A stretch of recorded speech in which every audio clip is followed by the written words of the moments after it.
Hello दोस्तों, welcome free circuit lab की new video में आपको स्वागत है। दोस्तों, कल मैंने एक पोल में पूछा था कि 7805 से फास्ट चार्जिंग होता है या स्लो चार्जिंग की प्रॉब्लम आती है। तो 90% वोट आया कि स्लो चार्जिंग होता है। तो आप आखिर क्या गलती करते हैं इसके वजह से ये चार्जिंग फास्ट नहीं होता, इसी के बारे में आज हम बात करेंगे। आज हम इसी चैप्टर को खोलेंगे और जड़ से इसकी प्रॉब्लम को खत्म करेंगे। और इस वीडियो में मैं फास्ट चार्ज करके आपको लाइव प्रूफ के साथ दिखाऊंगा। तो वीडियो में बने रहिएगा लास्ट तक। चलिए वीडियो को शुरू करते हैं।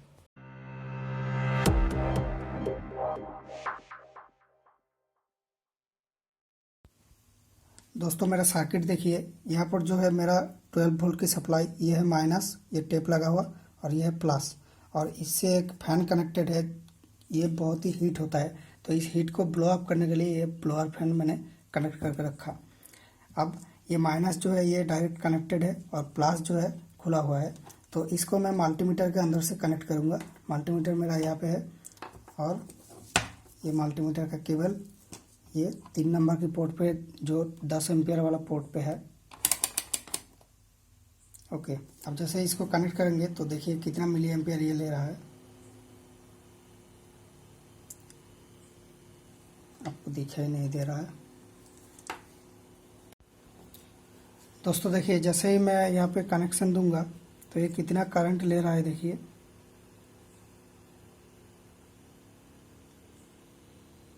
लगभग 800 milliampere. Okay, cable change करके देखते हैं। दोस्तों ये देखिए, टाटा केबल में 0.48 यानी 500 मिली एम्पियर के आसपास करंट ले रहा है और ये हीट भी हो रहा है थोड़ा थोड़ा।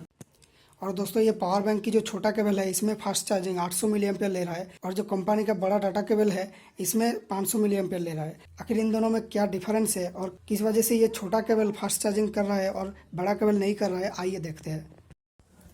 दोस्तों, जो मॉडर्न एंड्रॉयड फ़ोन होता है वो स्मार्टफोन होता है, इसलिए हमें स्मार्ट तरीके से चार्ज करना पड़ता है। ऐसा फ़ोन को जब आप चार्ज करते हैं तो ये चार्जर को पहचानने की कोशिश करता है। अगर पहचान नहीं मिला तो वो चार्जिंग स्लो कर देती है, यानी 500 मिली एम्पियर जैसा चार्जिंग की करंट लेती है। और अगर ये चार्जर को पहचान पाता है कि ये एक्चुअल में यूएसबी चार्जर से जुड़ा है तो ये 2 एम्पियर की करंट, यानी जो इसकी मैक्सिमम होता है, जो 1 एम्पियर वाला फ़ोन वो 1 एम्पियर लेगा, तो ये हाई एम्पियर की करंट ये ड्रॉ करती है। अगर आप किसी भी यूएसबी चार्जर में देखिए तो यहाँ पे देखिए 2 डाटा पिन को शॉर्ट किया हुआ रहता है, तो यही इसकी पहचान होती है। डाटा पिन के थ्रू ये पहचानती है कि ये यूएसबी चार्जर से, यानी डेडिकेटेड चार्जर से लगाया गया, या कंप्यूटर की यूएसबी पोर्ट से, या कोई दूसरा अननोन चीज़ से लगाया गया है। तो इसी को पहचान के ये चार्जिंग को स्टार्ट करती है। तो हमें इसी चीज़ को रेप्लिकेट करना है कि हमारा जो डाटा केबल है उसमें 2 पिन को शॉर्ट करना होता है। ये जो बीच में जो डाटा पिन 2 है, इन दोनों को शॉर्ट करना होगा तो ही फास्ट चार्जिंग होगी 7805 से। तो जैसे कि ये चार्जिंग केबल है, इसमें 2 ही तार है, तो यहाँ पे कंपनी ही इसको शॉर्ट करके दिया। तो ये डेडिकेटेड चार्जिंग के लिए केबल, तो इसको कंपनी से ही शॉर्ट किया हुआ रहता है, तो इसलिए इसमें फास्ट चार्जिंग होगी। लेकिन जो डाटा केबल होती है एक्चुअल में, इसमें तो डाटा पिन शॉर्ट नहीं रहेगा, क्योंकि ये डाटा ट्रांसफ़र के लिए बनाया गया है। तो इसलिए हमें यूएसबी पोर्ट के पास ये दोनों पिन को शॉर्ट करना होता है, तो ही इस चार्जर को ये पहचानेगी। तो आइए ये काम करते हैं और देखते हैं ये एक्चुअल में फास्ट चार्ज होता कि नहीं। तो अब देखिए, ये डाटा केबल को मैंने यहाँ पे कनेक्ट कर दिया। पूरा केबल दिखाना चाहिए, नहीं तो आप बोलेंगे फेक वीडियो। तो ओके, पूरा केबल दिख गया। यहाँ पे जो लूज हो रहा है थोड़ा। दोस्तों ये देखिए, डाटा केबल में डाटा पिन शॉर्ट किया हुआ नहीं है, तो ये 0.48 यानी 500 मिली एम्पियर के आसपास करंट ले रहा है। अब इसके डाटा पिन शॉर्ट करेंगे और लाइन को खोल के एक बार लाइन देंगे और देखेंगे क्या जादू होता है। दोस्तों अब देखिए, इसके डाटा पिन को मैंने शॉर्ट कर दिया। यहाँ पर 2 डाटा पिन को लेके शॉर्ट कर दिया। ओके, अब देखते हैं ये कितना करंट ले रहा है और कितना स्पीड में चार्ज करता है।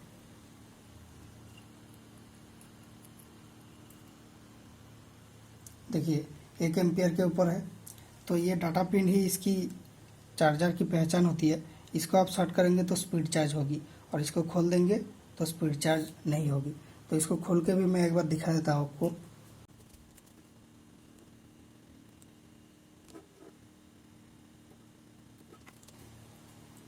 ओके, अब डाटा पिन खुल गया। अब फिर से चार्जर को लगाते हैं। देखिए, ये 500 मिली एम्पियर के आसपास बैलेंस कर लिया। और दोस्तों फिर से इसको शॉर्ट करके एक बार लगा के दिखा देता हूँ आपको। ओके, देखिए फिर से 1 एम्पियर। तो ये चीज़ आपको समझ में आ गया। दोस्तों देखिए ये वीडियो फेक नहीं है, मैं आपको केबल का पूरा केबल दिखा देता हूँ कितना है। ओके, पूरा केबल आपको दिख गया। ओके दोस्तों, ये पूरा केबल आपको दिख गया, ये फेक वीडियो नहीं है। ओके, नहीं तो आप बोलेंगे कि कहाँ से केबल दूसरा केबल ला के दिखा दिया, तो ऐसा कोई सीन नहीं है। तो अब हम देखेंगे कि ये कितना परसेंटेज कितना मिनट में हो रहा है। ओके,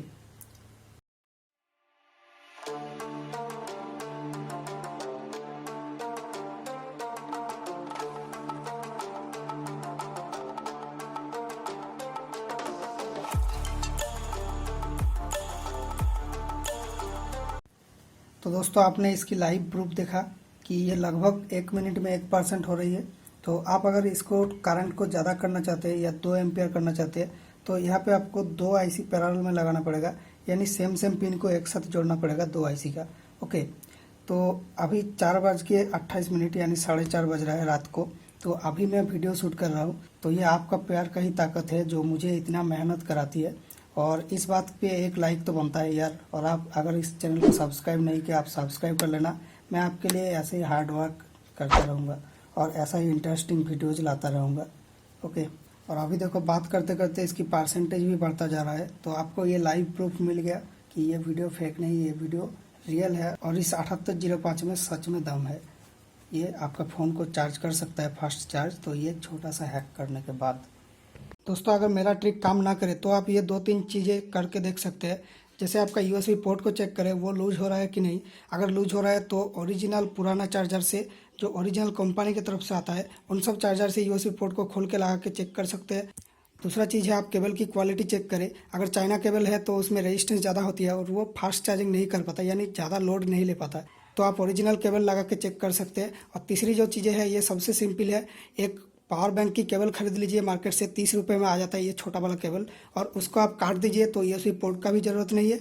और उसको काट के आप लगा दीजिए तो उसमें फास्ट चार्जिंग हो जाता है। और डाटा पिन शॉर्ट करने की बात वो उसके अंदर ही किया हुआ रहता है पहले से कंपनी से। तो ये आपका बहुत ही सिंपल सोल्यूशन होगा। दोस्तों ये इसकी फुल प्रोटेक्शन के साथ सर्किट है। तो इस सर्किट में आपको क्या क्या कंपोनेंट मिल रहा है, कौन सी कंपोनेंट का काम क्या है, देखिए।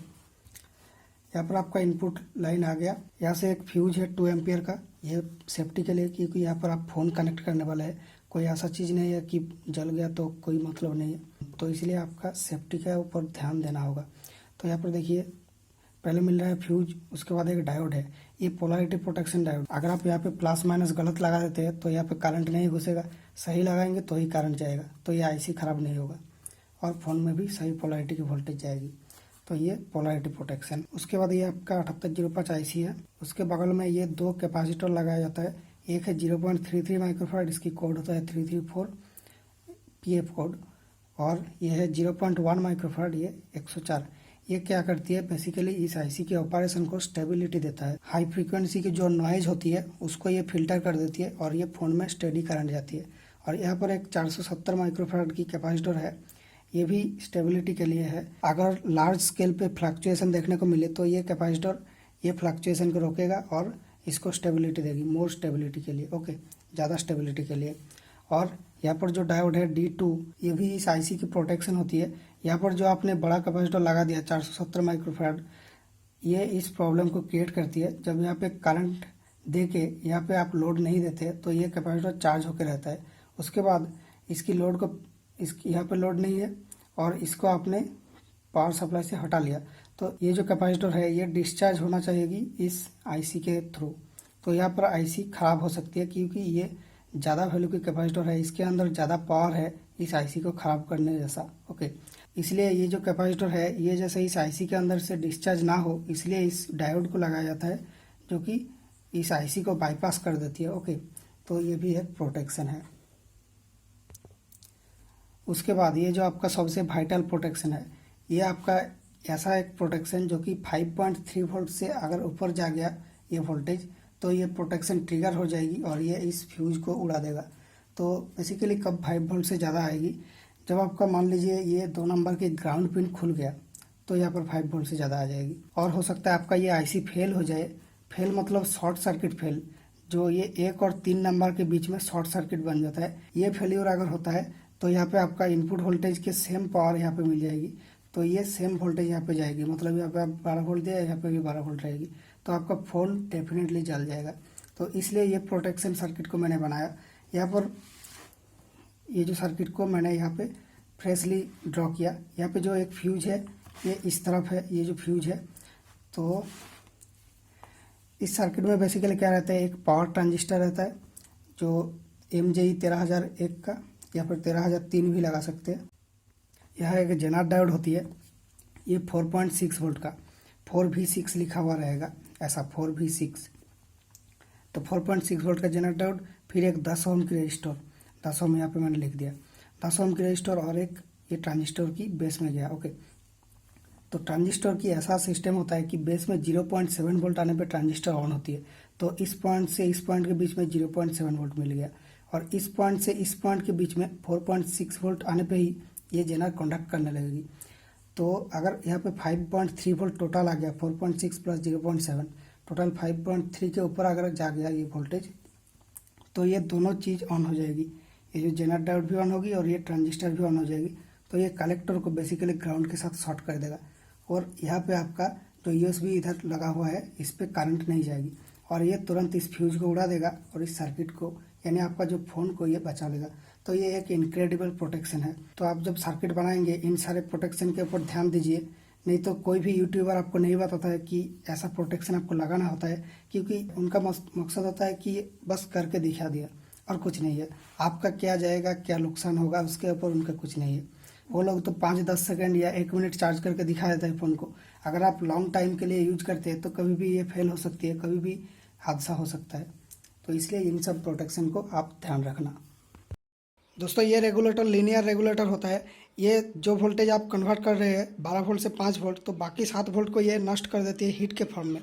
तो मान लीजिए आप 12 वोल्ट 1 एम्पियर से 5 वोल्ट 1 एम्पियर बना रहे हैं, इनपुट में जितना एम्पियर जाएगा आउटपुट में ही उतना ही आएगा। तो 12 वोल्ट 1 एम्पियर मतलब 12 वाट वहाँ पे इनपुट हो रहा है और आउटपुट में आ रहा है 5 वाट। तो बाकी जो 7 वाट वो बर्बाद हो रहा है हीट के फॉर्म में। तो आप इस चीज़ को यूज कर सकते हैं जहाँ पे आपको पावर को लेके कोई परेशानी ना हो, यानी जो बैटरी का कितना करंट ये खा रहा है और कितना आउटपुट दे रहा है उससे आपका मतलब नहीं है, आपका मतलब है चार्ज होने पे। तो इस तरह की सिचुएशन में आप इसको यूज कर सकते हैं। तो बड़ा एक हीट सिंक लगाइए, चाहे तो फैन लगा सकते हैं हीट सिंक के साथ। तो इस तरह से आप सेटअप बनाइए। अगर आपको पावर लॉस को लेकर टेंशन है, यानी आप चाहते हैं कि इनपुट में जितना पावर घुसे आउटपुट में उतना ही आए, तो आप ये वाला बाक कन्वर्टर मॉड्यूल लगा सकते हैं। ये मॉड्यूल आपको ऑनलाइन पे आसानी से मिल जाएगा, बाक कन्वर्टर लिख के सर्च करेंगे तो। और ये लोकल मार्केट में भी मिलेगा। जो LED TV रिपेयरिंग के शॉप होता है उनके पास ये होता है, वो इनको क्या बोलते हैं पता नहीं, आप इसकी फ़ोटो दिखाइए तो वो समझ जाएगा कौन सी बोर्ड का बात आप कर रहे हैं। यहाँ पे इनपुट में आप 12 वोल्ट से 30 वोल्ट 50 वोल्ट तक दे सकते हो, और आउटपुट में एडजस्टेबल की ऑप्शन रहती है। तो एडजस्ट करके इस पोर्ट को आप घुमा के इसकी वोल्टेज को सेट कर सकते हैं 5 वोल्ट में। तो ऐसे आपका स्विचिंग रेगुलेटर बन जाएगा जो इनपुट में कम करंट लेगी 12 वोल्ट 500 मिली एम्पियर के जैसा, और आउटपुट में 5 वोल्ट 1 एम्पियर 2 एम्पियर ऐसा देगा। जितना इनपुट में लेगा पावर उतना ही आउटपुट में देगा, बेसिकली यही काम होता है। और ये गर्म नहीं होता है, ये इसकी खासियत है। तो आप बाक कन्वर्टर का सर्किट बना सकते हैं। मैं भी इस सर्किट को लेकर आऊँगा, लेकिन वो बाद में लॉकडाउन खुलने के बाद। दोस्तों उम्मीद है आपको ये चीज़ समझ में आ गया। तो ये वीडियो आपको कैसा लगा कमेंट में बताना। अगर पसंद आया तो वीडियो को लाइक करना, फ्रेंड्स के साथ शेयर करना, और इस तरह के कंटेंट देखने के लिए इस चैनल को आप सब्सक्राइब करना। और थैंक यू गाइज, फिर मिलते हैं नेक्स्ट वीडियो में। आज के लिए इतना ही।